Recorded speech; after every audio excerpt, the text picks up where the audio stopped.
In 2006, we formed Family First New Zealand. We wanted to be a voice in the public domain to champion strong and stable families, to promote the institution of marriage, and to protect life from conception through to natural death. We believe strong marriages and connected families lead to a strong nation. But the reverse is true also. Family breakdown leads to much social cost, both to individuals and to society.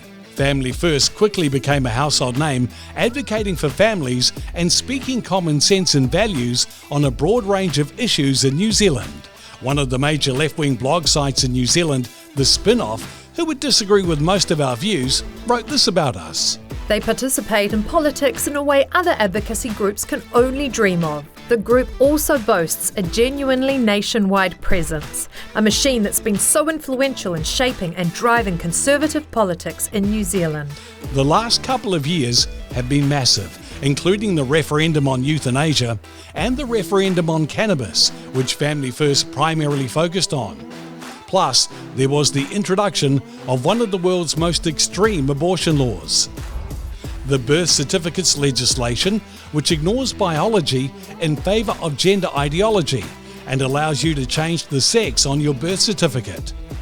And the conversion therapy bill, which has criminalised aspects of family life, free will and expressions of faith. And after a battle that lasted almost a decade and 4 court cases going all the way to the Supreme Court, the government has finally succeeded in deregistering Family First as a charity, because they believe that our purpose of promoting the traditional family unit cannot be shown to be in the public benefit.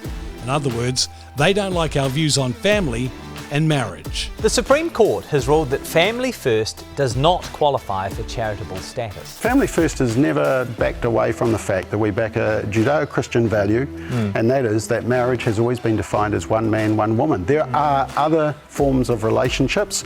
Use another name. The good news is we're still here and we're not going away. 2023 and beyond is going to be just as significant and busy.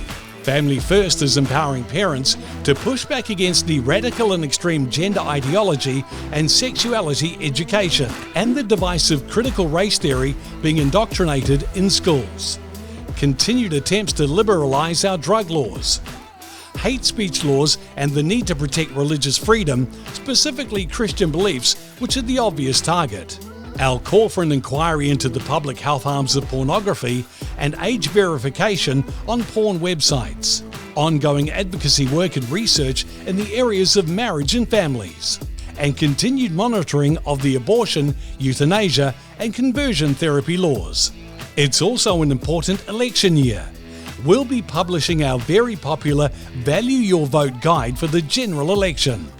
It allows you to see how each current MP has voted on important social issues. Voting according to our values is the greatest freedom and privilege we have. We should value it and use it. Plus our significant presence on social media with a number of shows which are becoming very popular.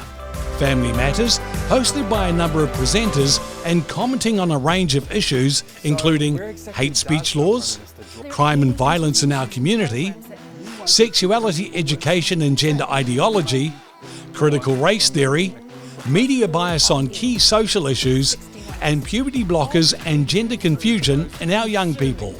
Then there's our regular video blog from Bob McCoskrie called McBlog, with an almost daily dose of commentary around social and family issues.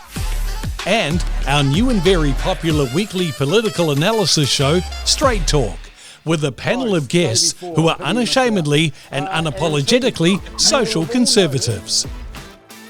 Our ability to research, advocate for and keep families informed as to the issues affecting them and ultimately be a family watchdog is only possible because of your investment.